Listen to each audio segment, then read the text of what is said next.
Welcome to Tea Talk, where the topics are real, relevant, and relaxing. It's Tea Talk time, and here is Lady O.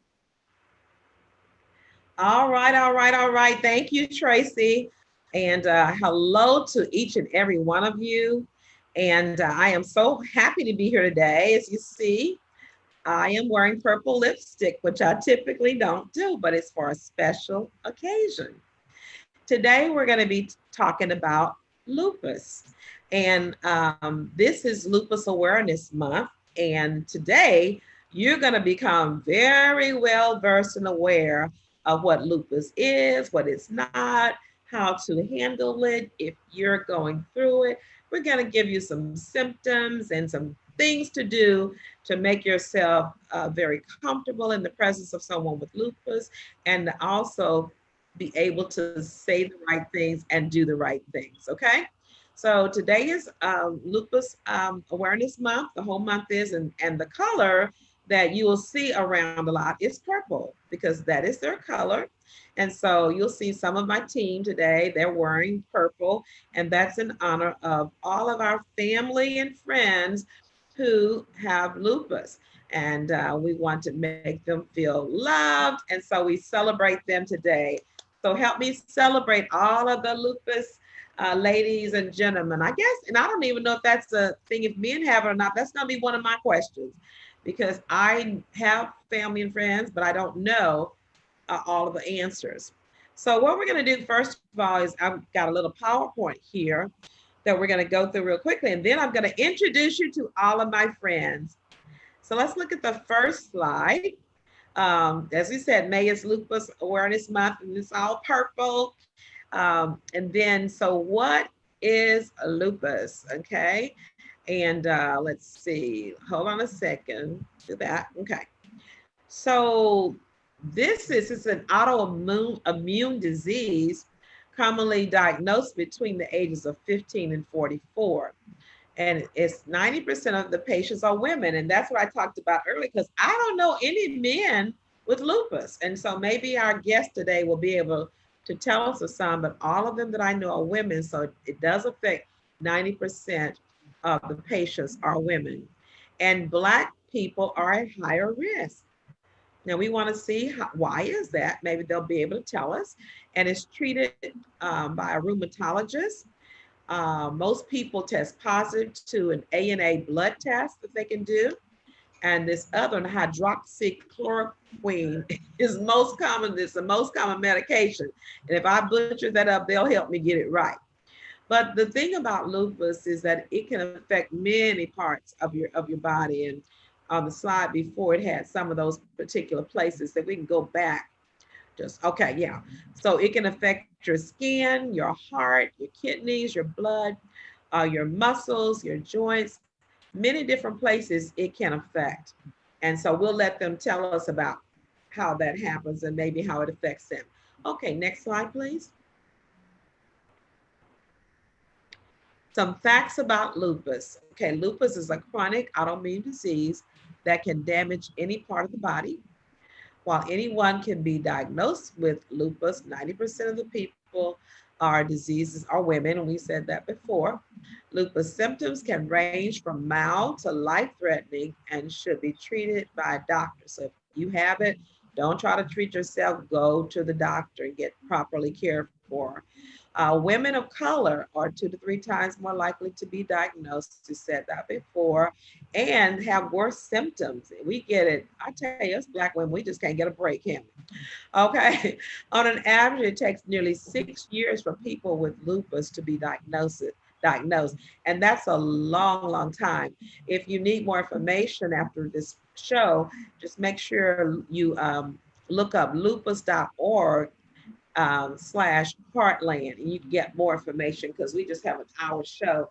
But without further ado, I want to introduce you to our friends today, some marvelous women who are living with lupus, and they're looking beautiful, but they can tell you all the ins and outs. And I'm going to bring on the first one is my daughter. I'm gonna say daughter is my sister-in-law, and I call her sister in love, and Gwen. And I know as long as I've known Gwen, she's married to my brother. she's had lupus, but we never really talked about it. So Gwen, come on, welcome and tell us about lupus, your first experience with lupus. Um, my first experience was at the age of 15, and it took a year before they realized that I had lupus. So I was tested in and out the hospital for a whole year, and I was diagnosed at age 16. And so I've been living with it for 35 years now. Wow, you look Yeah, beautiful. thank Yes, you you. do. And so as far as lupus, it has affected me. I lost a lot of my hair. It grew back. I've had a kidney transplant, and I've had both of my shoulders, both of my hips, and my right knee replaced. So the joints are because of I was on such a high dose of prednisone.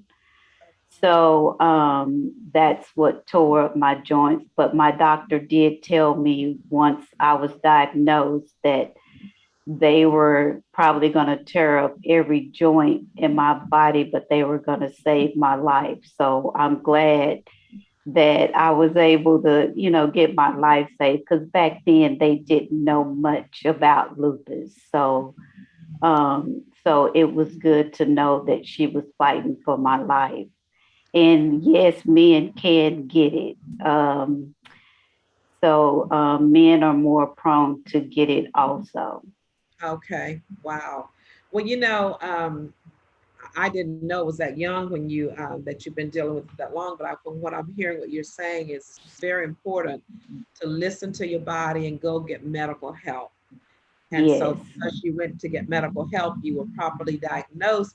And I imagine that's why you've been able to do so well too, because you got a good doctor who right. wants to save your life. Mm-hmm. Yeah. Yes. So, okay, well, great. Well, don't go away. We got other questions for you. But welcome Okay. to Be Talk, and thank you for sharing. Thank you for being here. And we are celebrating you today. Thank you. Let's go to D next. D, hi, come on, talk to us. Say hello to Tea Talk women here. Hey, Miss And uh-oh, you're breaking up. Pep, Okay. You still got a bad connection. We can't hear you. Let me come back to you. See if you can work on that. See what's going okay. on. All right. Let's go to Darlene, and I'll come back to you, D. Okay. Darlene, are you Yeah, there? yeah. Hey, well, tell us about lupus. Oh, well, I don't have lupus. I'm Jocelyn's cousin, so I'm here to support her. Oh, let's give it Yes. up. Okay. I'm going to come back to you in a minute talking about support system, because that is really, really key too. All Amen. right, Yes, it is. so Jocelyn, let's talk to you. You got a support system. Can you get the mic off of mute? There you go. Yes, yes. Yes, thank God for my support system, my mom, my brothers, my whole family, my cousin Dolly, my niece Janelle. Just thank God for that. Um, and I'm kind of like a newbie to lupus. I got diagnosed uh, at age 41. And just like Sister Gwen said, it takes them time to find out what's the problem, because they thought I had rheumatoid arthritis. And so they were treating me for arthritis for maybe about 6 or 7 months. And so not knowing with all that time is damaging my kidneys. But, just as you said, most doctors uh, don't even know what it is or how to treat you. And so it's just almost like wasting time. You're wasting time. And so, yeah, and I've been Doc, let diagnosed. me ask you this before I forget, because I didn't ask this Gwen. What kind of doctor should you be going to? Or you just go to your regular doctor and they start trying to kind of eliminate things? Well, yes, ma'am, because I just kept having pain and pain. So I was going to my regular doctor, and so he kept running all these tests. And when he depleted all his tests, it was nothing else he can do for me. And so he sent me to a rheumatologist. Okay, and that's what they said before. And so let's get back to do this real quickly too about symptoms because you are 41. Did you not have any symptoms in your teenage years, or did you just kind of ignore them? No, I didn't. I didn't have any symptoms. I started having symptoms. I want to say maybe. Well, I want to say maybe when I was 40, in my late 40s, I was having joint pains in my right hand and in my right leg. Okay, kind of like arthritis. Yes, ma'am. And it was just getting worse and worse and worse. And so I knew something was wrong. I just didn't know what was wrong. Mm. Okay, so then you finally get diagnosed and you go to a rheumatologist. So what Um, I'm finally diagnosed. I go to the rheumatologist, and I would never ever forget this doctor. His name was Dr. Ashif Coachumwala. He's at Memorial Hermann on okay? 16. I would never forget him. And that man looked me in my eyes and told me, "It's nothing. It's just lupus. It's Oh, just like blood pressure medicine. You just take a pill every day." I would never forget that.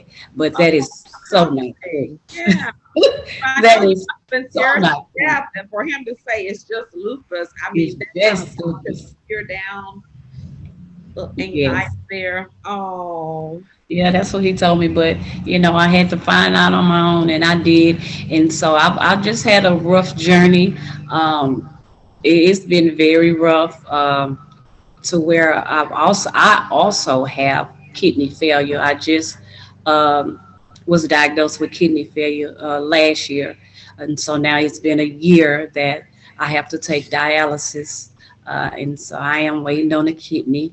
Um, but I haven't had just really just bad episodes like some lupus warriors that I know, but I've been through some things. Um, 4 years ago, well, 3 years ago, I just recently started back walking because I went into the hospital with a lupus flare up.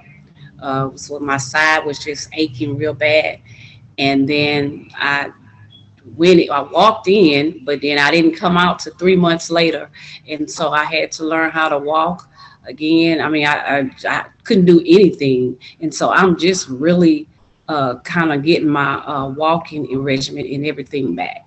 right.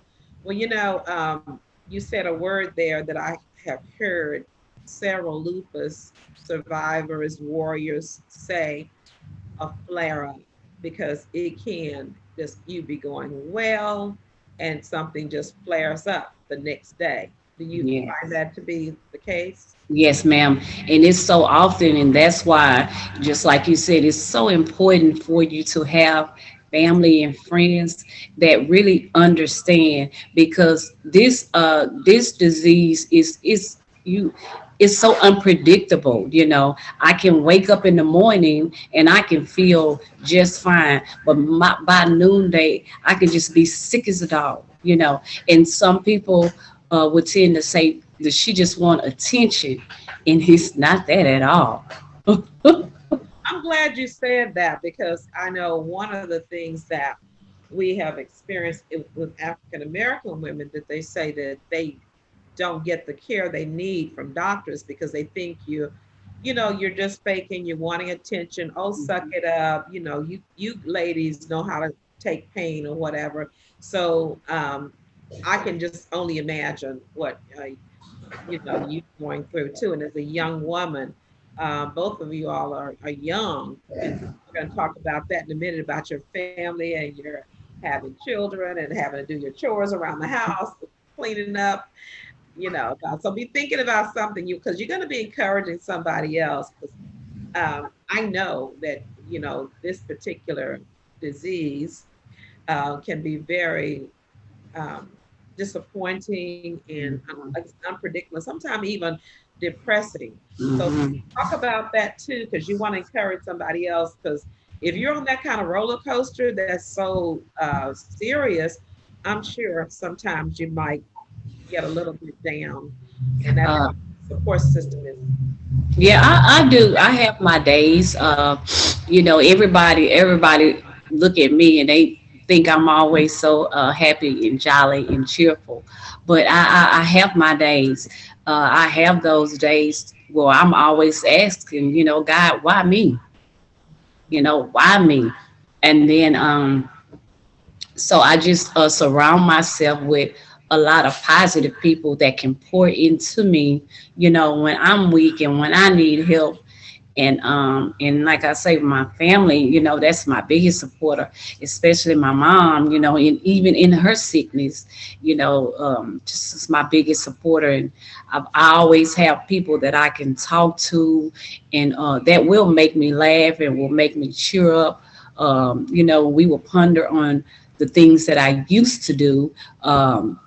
And so it just brings joy. So I try to just do a lot of things that will keep me from being depressed, and that will just keep my mindset right, because it is definitely a mindset thing. And especially when I go into the dialysis unit, I go Monday, Wednesdays, and Fridays. That's so depressing, just to know that I have to take these hours out of my life just to continue to live. continue to live. Well, we're going to be praying for you. Are you on the kidney transplant list? I Yes, know ma'am. Gwen was on there. Gwen, uh, tell us about your trip, your journey with kidney transplant, because I know you eventually were able to get one. Yeah, I once I started having kidney failure, I got on the list, but I didn't do the hemo, which is where you go into the facility, because I was afraid of getting depressed. So I didn't do that. I did the dialysis at home, peritoneal, so that I can be around family. And I asked them for a long cord. So when I when I would hook up to the machine, I had enough line to go and sit in there with my daughter and spend time with her, so that it didn't bother me as I thought it would if I went into hemo. So I didn't do the hemo, so I can't really speak to that. But I had Good family information, members, though. That's good information to give to people, that you don't have to go in, right? and that Yeah, it could be very depressing, adding to your depression that you already right. have the disease, to have to go there with that, especially at a young age too.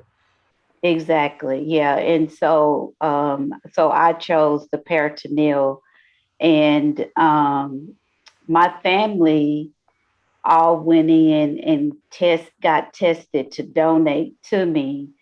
And my mom was originally wanting to do it, but they sent her through a lot of things to where she just didn't donate. But I ended up getting a donation from my second cousin, which they told me that it probably wouldn't work because of the fact that we were second cousins. But my God, he can work things out.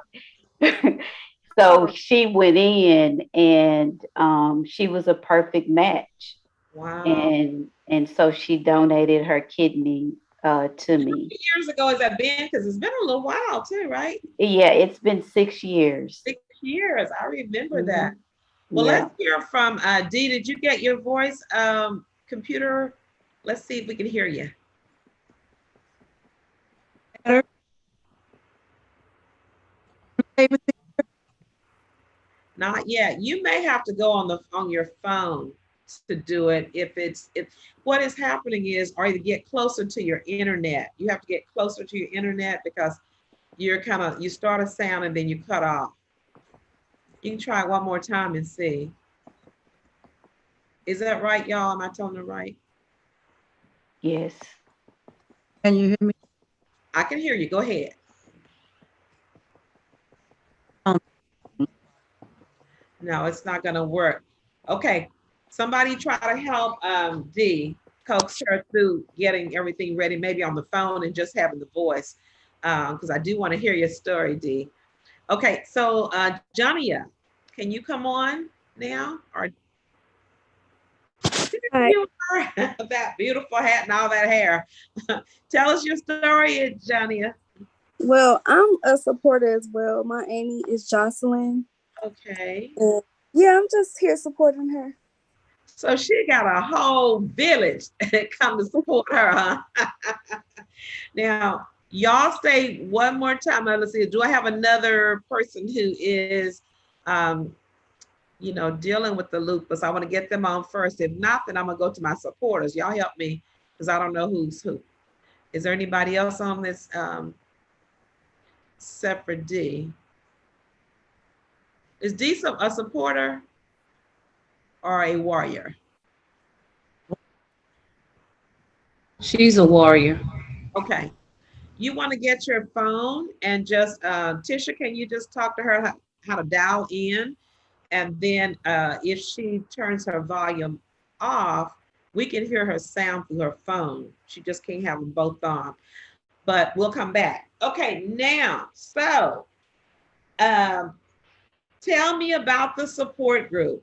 What do you all do and how has it been to be, when you first, well, start off like this, when you first found out that your loved one or your friend had lupus, what did you think? What were your questions? What were your fears?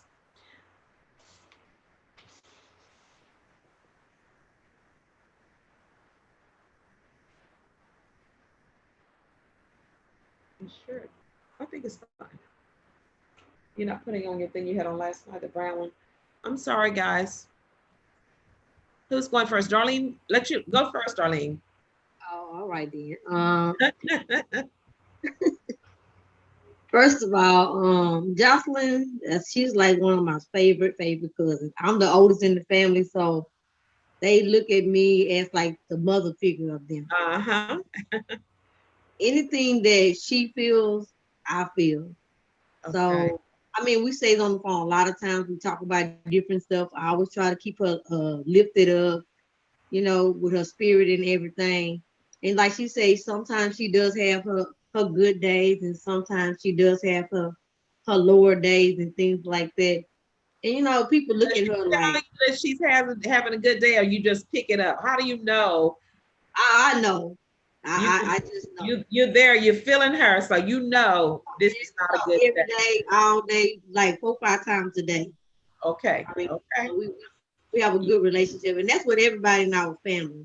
Uh-huh. But just like she say, sometimes she can walk around with that beautiful smile, but people don't know the story behind that smile, And that's what me and her were just talking about today.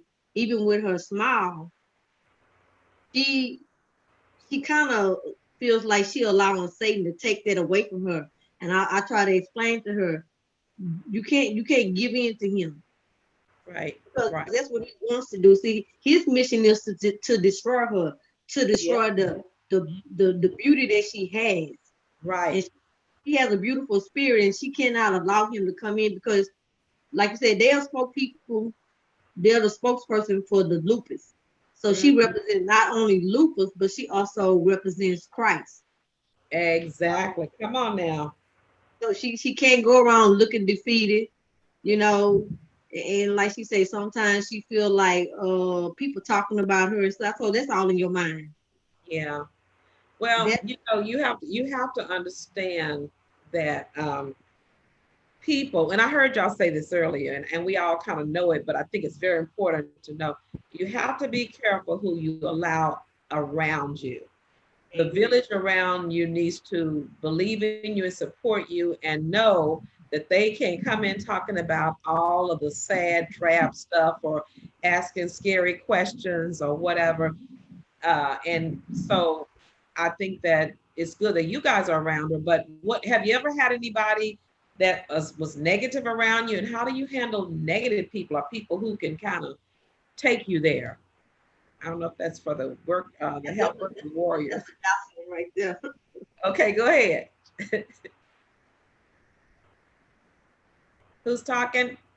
I can talk, but um, I really can't answer that question, Lady O, because I just when I changed my life for Christ, it's just, God shifted a lot of people out of my life that meant me no good, and so I kept moving forward. So I really just don't have a lot of um, negative people speaking, pouring negative energy into me. Or my family for that. So I just really can't answer that. Well, you are blessed, and I know Gwen knows the Lord and has called upon the Lord many times. I see that cross behind you, and I know it's not just something on the wall. This young lady, she has called me. We have prayed together, and I know she's helped my brother get back in church and keeping him on the straight and narrow. So Gwen, what about family members that they're not negative, they just don't know what to say, or sometimes they do the wrong thing and they don't mean to? Um, how do you have people to help? How do you tell them how to help you and how to not do that when they mean well, but it's really not good? You know what I'm saying? Well, because a lot of people do judge the book by its cover, Mhm. you do have to let them know when you're not feeling well. And the only time that I actually was having issues was when I was working, because one, like Jocelyn was saying, 1 minute you can be all fine, then all of a sudden it can turn on a dime to where you're not feeling well, but people say, oh, she's faking now, oh, she's not sick, because it does change, and because most of the time we are trying to uphold our spirits and keep motivated, that a lot of people take that as we feel fine. Right. So That brave face, but that doesn't mean that that's what you're feeling inside. exactly, you try not to look like you feel, Okay. because that's what keeps you going, is not looking like you feel.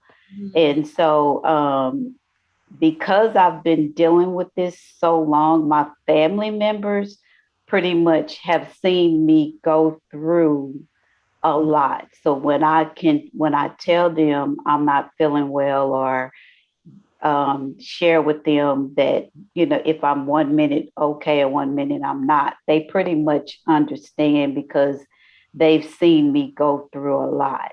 Yeah. So I don't really get that too much with my family. If I say I'm not well, they kick it into gear. They don't want me overdoing myself. So most of the time I was having problems with work. And So, so, yeah, tell me about that. So, if you have lupus, does that mean you can't work anymore, or you have to be on disability? What? Tell me about the how do you work with lupus? well, I mean, you can work, you just have to find work where people do understand if you have to be off, you can be off, which, is hard depending on what type of work you do.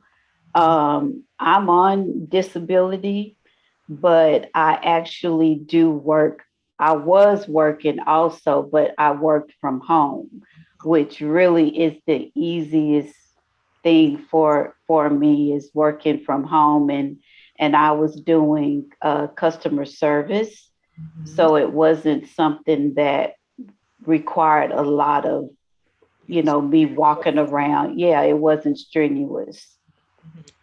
Well, good. So that's good to know. So find the kind of job that you can do and work. This disease that we've been through, this pandemic, has really helped us to understand we can do so much work from home and be productive.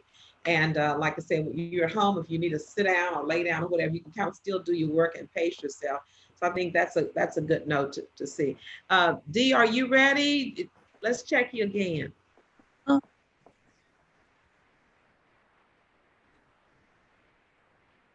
You got your mic muted now.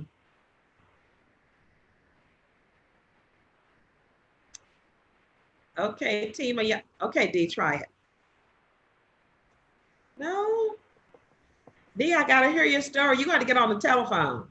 Y'all help D get on the telephone because I gotta hear her story. It's not working on the computer for some reason. And sometimes it'll snap out of it. Sometimes it's just not gonna work. So somebody who knows about computers or whatever, get her on another way. Johnny, did you have something you wanted to say about working and caring for people, family and friends with lupus? Well, I just recently my auntie had a walk, and we walked about, well, you could do 1, 2, or 3 miles, and I actually did two. Me Okay. and my we came and supported my auntie, and we walked 2 miles with her. So that's like is it like a fundraiser, a walk for lupus or something like that? Yes, ma'am, it was. Oh, that's a lot of fun. And so that's one of the things, that you can do when you're asking, what can I do? I don't have any family or friends who have lupus, but there are lots of walks. And that's one of the ways that I found out about, I was reminded of lupus this month because Shelly, who's an avid walker, she was telling me that they were doing a walk for lupus. And so I said, oh, we gotta have a show. We gotta get on and get people informed and do our awareness. So this is a part that I'm doing, making everybody aware and being able to share the information out there. And so maybe you can walk. You can't walk, maybe you can donate. Is there a lupus foundation or something that you all give, or does anybody know the link or the name of the foundation? Yeah, it's just the Lupus Foundation of America, and they do have a website. Okay. Okay. Hmm. I imagine if they just Google Lupus Foundation, it'll come up. So Right. be a great thing to give to, and the fact that it affects so many African American women. Like I said, we already have so many strikes against us. This will be a great way to support our women. So, are there any triggers for lupus that you know you're doing good in certain things? Do you learn that there's something that you shouldn't do? Um, Maybe like not get enough rest, and you might have it may trigger an episode, or is it just unpredictable completely? For me, my triggers are the sun. Like I can't be in the sun for long extended times. I can't be in the heat. Those kind of things are what trigger mine. So I try to make sure that I'm limiting my time in the sun and also wearing sunscreen. Right, and keep your umbrella or something if you have to go out or find yourself standing. Right. Okay. So, anybody else have triggers or anything that you have to avoid or that will help? Yes, I'm just almost like Sister Gwen. My triggers are the sun as well, and I had to learn from that when I was in the sun for a long period of time, and I caught a butterfly rash. It's called a butterfly rash. Really? Yes, it's a butterfly rash. So Goes that's all one of the face kind of like a butterfly, huh? yes, ma'am. That is one of the symptoms for those that don't know what's going on with that. It is called a butterfly rash, and that's what I caught. And I think I had it for maybe like a week and a half. And you just had to stay in the house, and that's when I learned that the sun was my trigger. So I'm So kind of careful in the sun as well. And then they say go out and get the vitamin D, but it's not, yeah, that was not a good one for you, huh? Just well, I guess in moderation, get a yeah, little bit or don't get direct sun. There's yes, yes. different kinds of sun you get. I didn't know that that the sun on the beach was very, very, the rays are a lot more Mhm. powerful because of the water, and you can get an inside sunburn deep in your Mhm. skin by laying out on the beach. and you with the water, and it's very cool. But that the rays are certain ways, so I'm sure you have to worry about all of those kind of things too. Did they get you fixed up? Please. Oh, okay. Can anybody put the phone number? Tisha, are you on? Can you put the phone number on for her to call in? Because I know there is a call-in number. I just don't know it. Yeah, it's in the chat. It's in the chat. Okay. Can you just give it to me? I'll call because I don't see it, but I'm sure it's probably there. I just don't see. Chat. You know, I don't work there. Oh, I see it. Okay. It's on here from Tisha to everyone. 1-346-248-7799. Okay. So if you go ahead and put that in there, she may not have been able to get to it. So we are going to be wrapping up in a few minutes, guys, but I want to get Dee in here. Dee, did you get that? 346-248-7799. Call that on your phone, and then you can put it on speakerphone and we can hear you and see you. And we're going to see if it works as far as the feed, inner feed. Now, for all of my team, I know you guys had some questions. You all want to come on and say hello and ask your question. Flair, Tracy, and Deborah. Deborah, you got on your purple. Deborah wears purple all the time. So she's always honoring you guys. That's her favorite color. And I don't know if she is dressed in purple tonight or not. Deborah, you on? She may have stepped away for a minute. Let me see. There she, look at her. Look at her. Got her walls painted purple. You ought to quit. But everything she okay, take off your okay. Yeah, I have lavender top on. Oh, lavender top on. And the purple and lavender walls behind you, you go. Yeah. Yeah. Did you have a question or a comment or something to say to the ladies? No, I just have a special place in my heart for women who have lupus because I have a real good friend that she probably was in her 30s and found out that she has lupus. And if she's had one thing wrong, she's had 99. You know, she's been in the hospital a lot. So, you know, I really, sympathize and empathize with. Yeah, and I know there's a lot can go. And she got a kidney, and then the kidney, failed. Yeah. So now she's back on dialysis. So, happy for you, Gwen. Well, and someone said it earlier that these are warriors, and that's what I look at them as, because you're right. There seems like there's always something that kind of flares up, from nowhere, but there are good times. And I just watching Gwen and dealing with her children and my brother, and when they come down here for Thanksgiving and things like that, there are some happy times. So you just have to go with the good and, understand that there's going to be some tough times, but I always say this too shall pass. So just know that there's so many wonderful times. I know Gwen has one daughter. Tell us about marriage and having babies. Dee, did you tell me when your phone is on? Dee, you just start talking when your phone is on, because I don't know when you're ready.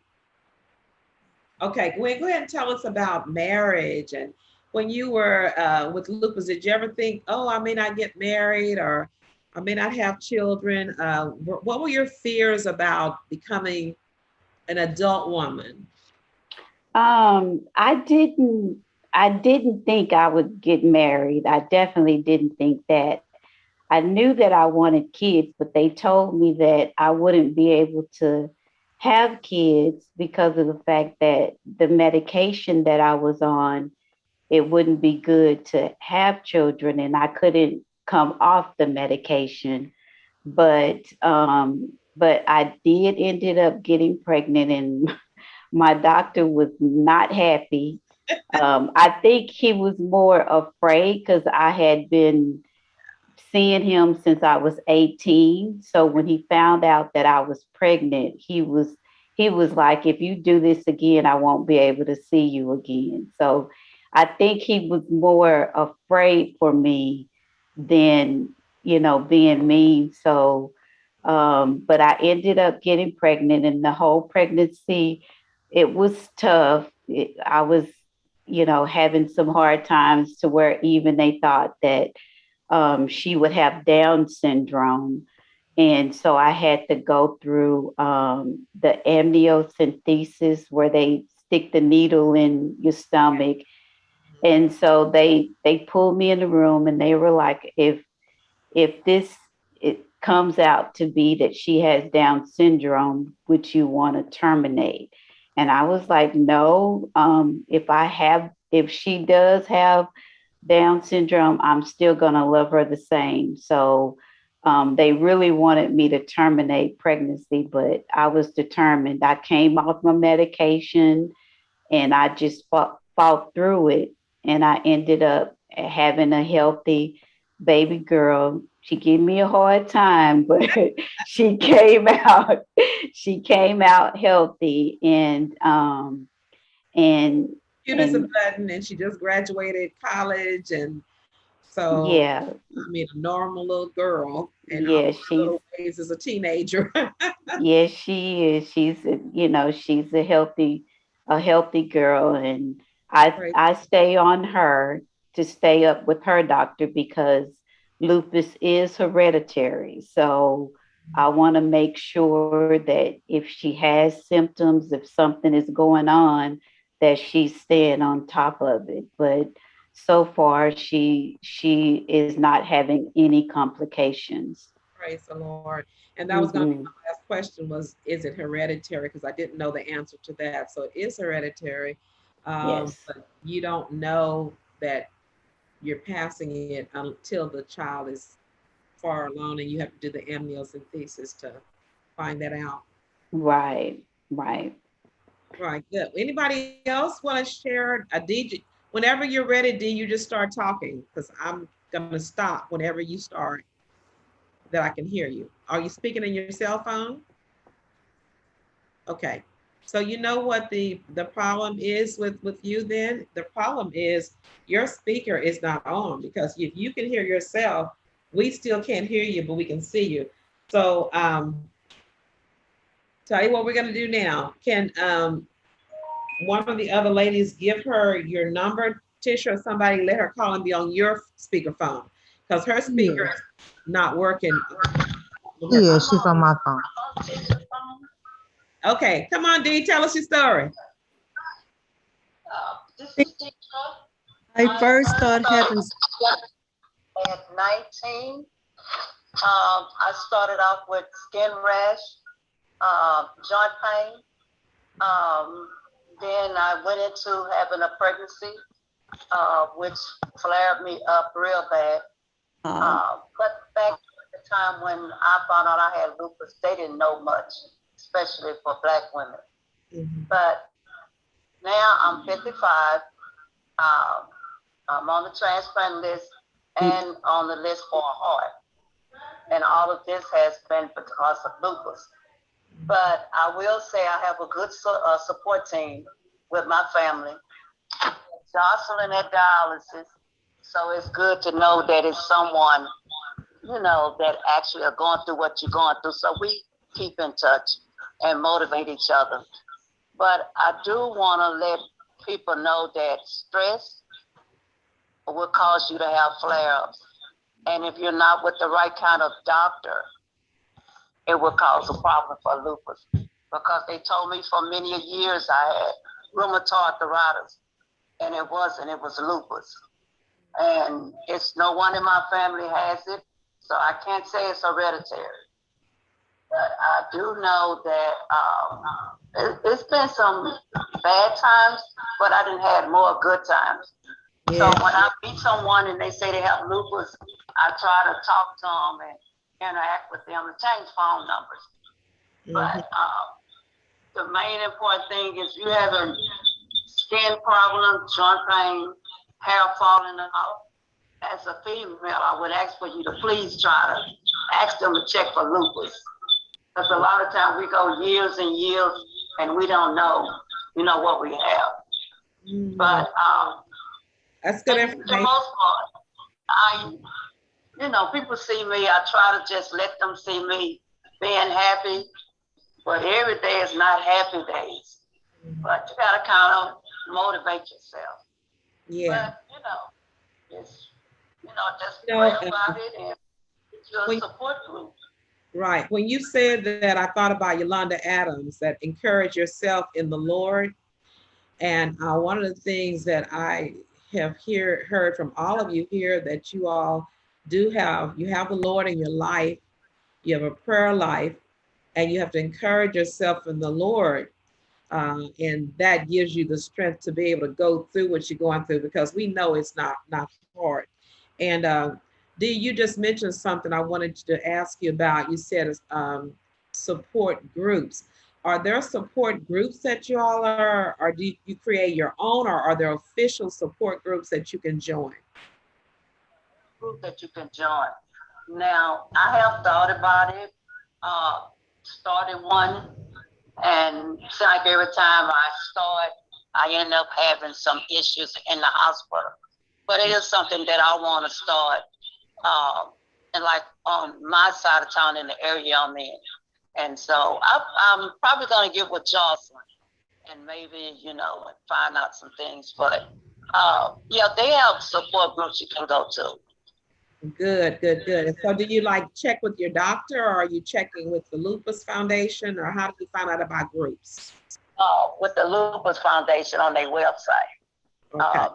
And some hospitals offer it too, if you ask them. Mm-hmm. Well, y'all have been giving some really great information, and I guess there's so many more things probably people have questions, but hearing you all say, go to the Lupus Foundation, the website, and you can find out a lot of information there. Ask for help, and ask for help from the appropriate people that know how to help you, that are professionals, and don't sit at home and go, woe is me, and miss out on the wonderful days. Because that song that says, I've had some good days and I've had some bad days and I've had some hills to climb, but my good days outweigh my bad days, so I won't complain. So I think that's what I've heard from you guys, is that you may feel like that. You don't look like what you feel like. So you encourage yourself and understand that on the good days, I'm gonna jump in and enjoy those. And on the difficult days, I'm gonna ride it through and pray and encourage myself that this too shall pass. Is there anything else that you all want to say, that maybe I didn't ask you the question, or even my team, if you wanted to ask a question? I've kind of talked a lot too much here. Anybody? Okay, very good. So here are some ways we found that you can support. And I love the purple and the butterflies. And I think Shelly, I want to thank Shelly for that, and Tisha, whichever one of y'all did it, but thank y'all. So ways to support a loved one with lupus. Number one, be educated about lupus. And that's what we try to do today, is to educate you, inform you, so you'll know what it is and what it's not, and you'll be able to react in a positive way. Be supportive. Be intentional about going over to support that person. Don't wait for them to call you. You find ways to support them. Be a good listener. Don't always try to have the answers or try to give them advice, what your doctor said. Just be a good listener and discuss lupus, in a way that you are intelligent about it. And be kind when they're not doing well, or when they're having their difficult days. And sometimes you want them to be one way and they're not feeling that way. Just be kind and supportive. Be patient, because they're trying and they may look well, but they may be feeling like, what.